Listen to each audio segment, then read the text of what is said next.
Estou continuando o quadro e pintando as plantas até chegar ao horizonte. Depois, no final dessa sessão, eu vou começar a pintar os prédios.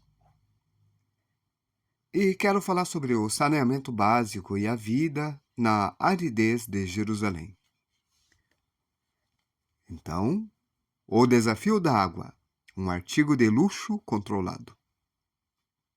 Sabe, Jerusalém não tem rios perenes, e ele depende quase inteiramente das águas das chuvas do inverno.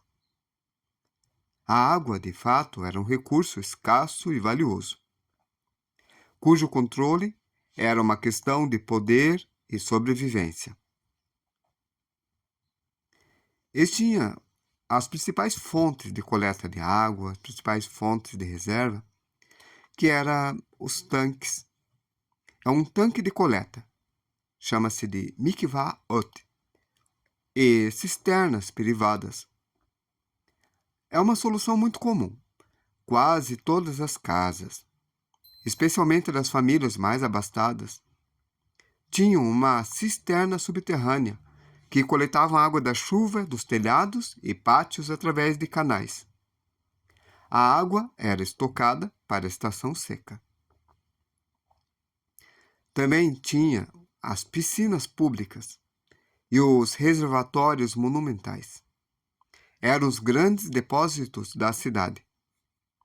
As mais famosas eram o tanque de Siloé, que era alimentado pelo túnel de Ezequias. Ele foi construído no século VIII a.C. e canalizava a água da nascente de Gion para dentro das muralhas da cidade. Era vital e em um local central. Também tinha os tanques de Betesda. Eram 2 grandes reservatórios, piscina no norte da cidade.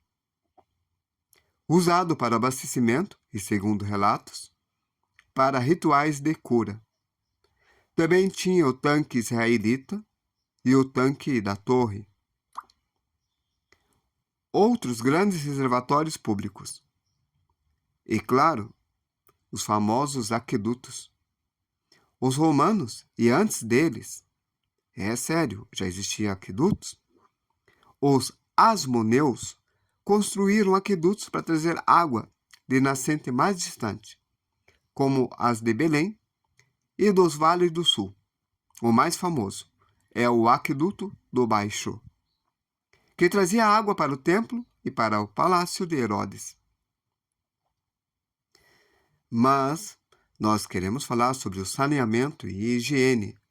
Então, tem as leis e a prática.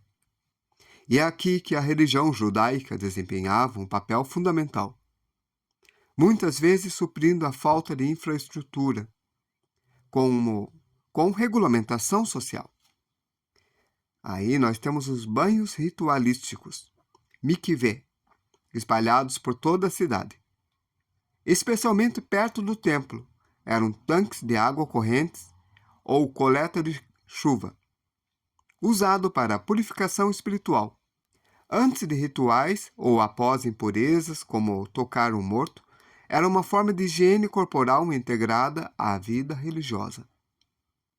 Os esgotos e dejetos não havia um sistema de esgoto como os romanos construíram em suas cidades, como a cloaca máxima. A maioria das casas usava vaso de cerâmico ou latrina em fossa séptica, escavado no solo, em áreas mais densas. Os dejetos eram muitas vezes despejados em valas das ruas. Isso causava um problema sanitário. No entanto, a lei mosaica tinha regras rígidas sobre o enterramento de excrementos fora do acampamento ou fora da cidade. Está em Deuteronômios 23, de 12 a 13, o que ajudava a mitigar a poluição. O grande esgoto de Jerusalém. As escavações arqueológicas revelaram um grande canal de drenagem que corria sobre a rua principal, que levava o bairro rico, a cidade alta, e do templo até o tanque de Siloé. Ele servia principalmente para drenar a água das chuvas, mas também devia carregar lixo e efluentes.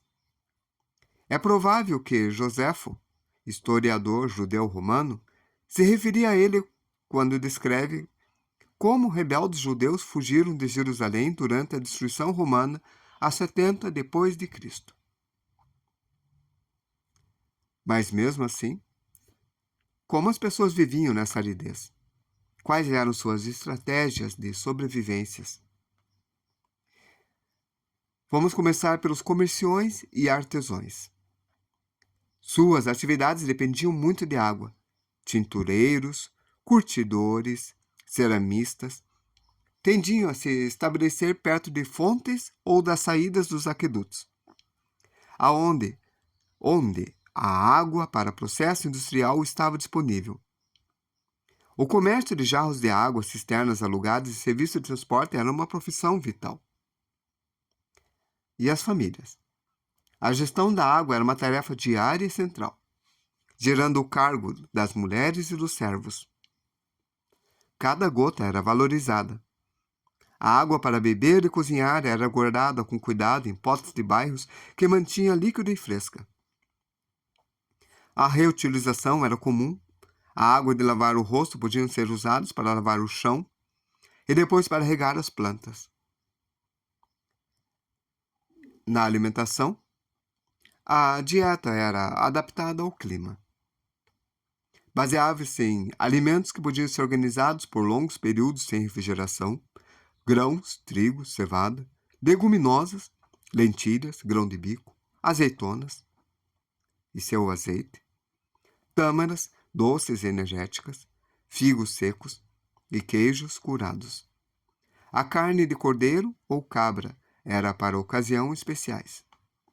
O vinho, não só por razões culturais e religiosas, era uma forma segura de ingestão de líquidos de que a água potencialmente contaminada. A arquitetura era adaptativa. As casas eram construídas com pátios internos para coletar a água da chuva. Os telhados eram planos e serviam